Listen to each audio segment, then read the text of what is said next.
Welcome to my channel, USA Battle Zone. Today, I'm going to tell you a story that will make you feel pride, pain, and power, all at once. A story that started with whispers in the barracks, and ended with silence so deep, even the roaring jets paused to listen.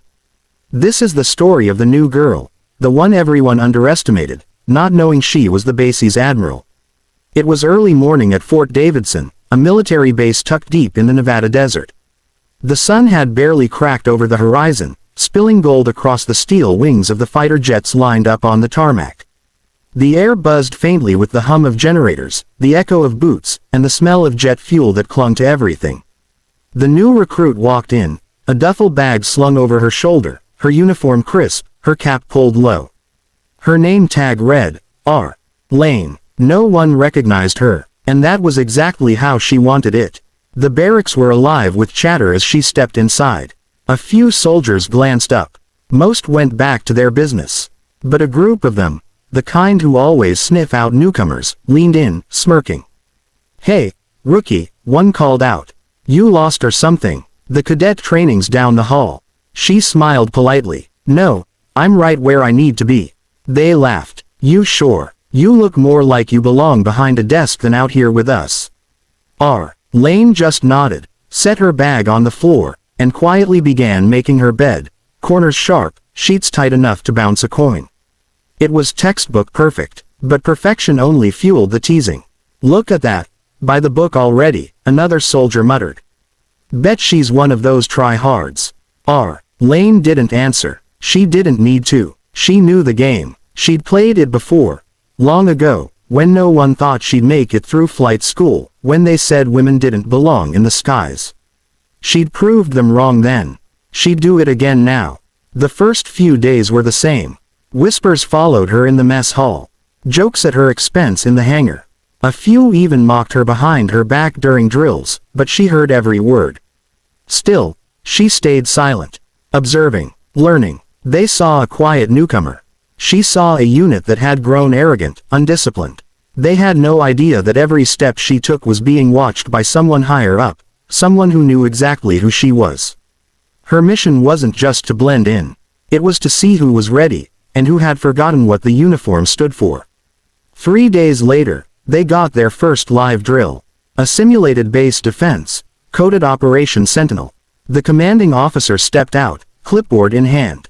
"You'll be running point with Alpha Team," he said to the group. "Follow orders, stay in formation, and remember, this isn't a game." R. Lane stood silently at the back of the formation. The others barely looked at her. The sirens wailed, and the base erupted into controlled chaos. Troops sprinted for cover, communication lines opened, and vehicles roared to life. But within minutes, things started falling apart. Orders were missed. Teams broke formation. Someone panicked and fired early. From her position behind the barracks wall, R. Lane could see it all. The unraveling chain of command, the sloppy coordination. She clenched her jaw. This wasn't how a U.S. base ran a defense. Not on her watch. Then she saw something worse. A group of recruits trapped in the line of simulated fire, unsure what to do. The squad leader froze. "Get them out of there," she shouted. The leader hesitated. "Stay in your zone, rookie." But she didn't. She dashed across the open training field, smoke and blanks filling the air, dove behind a barrier, and pulled the recruits to cover. Her voice was calm, commanding, razor sharp. "Move left. Stay low. You, cover them. Now." For a second, the others just stared. Then they followed her lead. Within moments, what had been chaos turned into order. She moved like she'd done this 1,000 times, because she had. When the final alarm sounded, marking the end of the simulation, the commander stepped forward. "Alpha Team, report." The squad leader tried to speak, but the commander cut him off. "I saw everything." He turned to R. Lane. "That was textbook coordination under pressure. Where'd you learn that?" R. Lane simply saluted. "Experience, sir." The others stood in silence, a mix of embarrassment and respect creeping into their eyes. Later that night, in the mess hall, whispers turned into questions. "Who is she? No way she's just a recruit. I saw her handle that radio like an officer." But still, no one knew the truth. Until the next morning. The announcement came over the intercom. All personnel report to Hangar 1 for a leadership briefing. Everyone gathered, restless and curious. The large hangar doors slid open, and there she was. Lane stood at the front, now wearing a navy blue jacket adorned with silver insignia on her shoulders. The room went silent. The commanding officer stood beside her. "Ladies and gentlemen, allow me to introduce Admiral Rebecca Lane, the new commanding officer of Fort Davidson." Mouths fell open. No one moved. The same people who had mocked her now stood frozen, eyes wide. The whispers turned to stunned silence. Admiral Lane stepped forward, voice calm but powerful. "I came here without rank," she began. "Not to test your loyalty, but to test your discipline. To see how you treat someone you think is beneath you." She paused. "You could have heard a pin drop. Some of you showed courage. Some of you showed arrogance. But what I saw most was forgetfulness. Forgetfulness of why we wear this uniform. It's not for pride. It's not for power. It's for purpose." She looked around the hangar, meeting their eyes one by one. "Out there, beyond these walls, titles mean nothing when bullets fly. Respect means everything. The moment you stop respecting each other, you stop fighting as one. And when that happens, we all lose." Her words cut deep. A few lowered their heads. Others clenched their jaws, guilt washing over them. But Admiral Lane didn't speak with anger. She spoke with conviction, with the weight of someone who'd lost soldiers before and never forgot their faces. "You judged me because you thought I was new. But let me tell you, the new ones, the quiet ones, the ones you overlook, they're often the ones who carry the fire that keeps this base alive." She turned, pacing slowly. "When I joined the Navy 20 years ago, I was told I'd never fly. That women didn't make it past the first cut.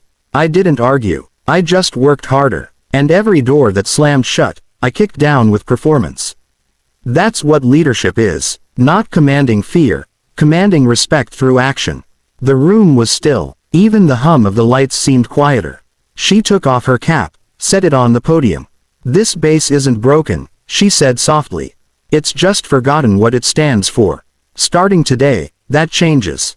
Over the next few weeks, things at Fort Davidson transformed. Training grew sharper. Communication tightened. And for the first time in a long while, pride in the base wasn't about ranks or medals, it was about unity. Admiral Lane didn't sit in her office much. She trained with them, ate with them, stood beside them during drills.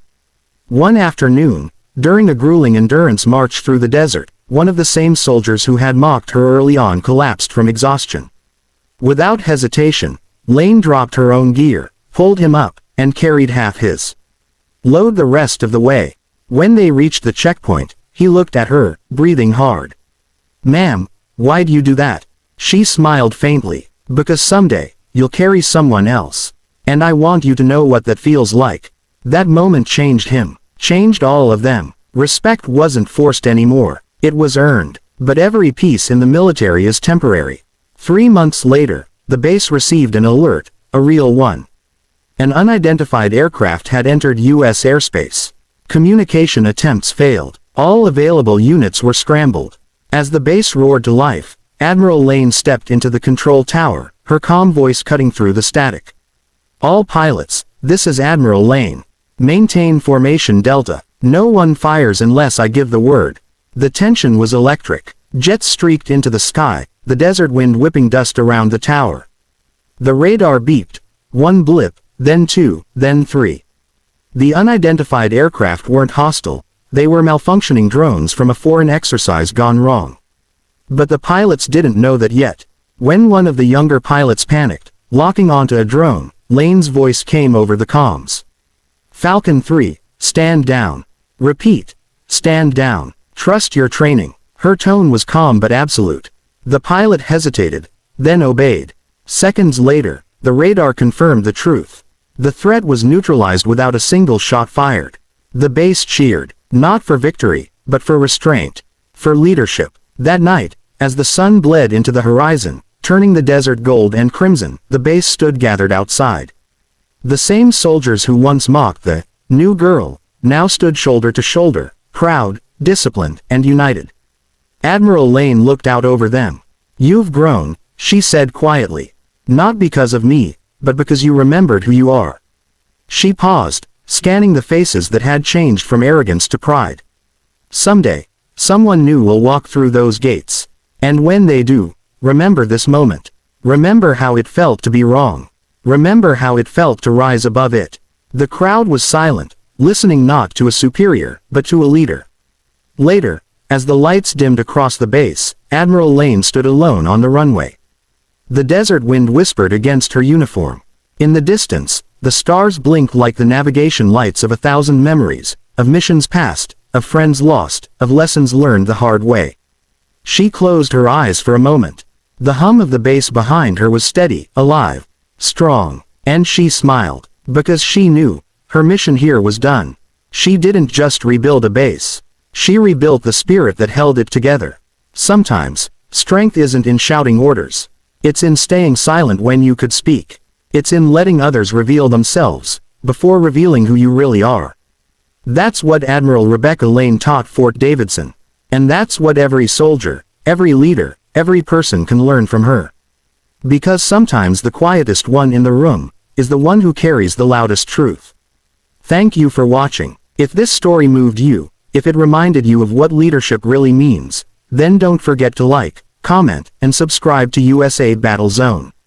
We share stories that remind us what courage looks like, not just in battle, but in life. Until next time, stay strong, stay humble, and never underestimate the quiet ones.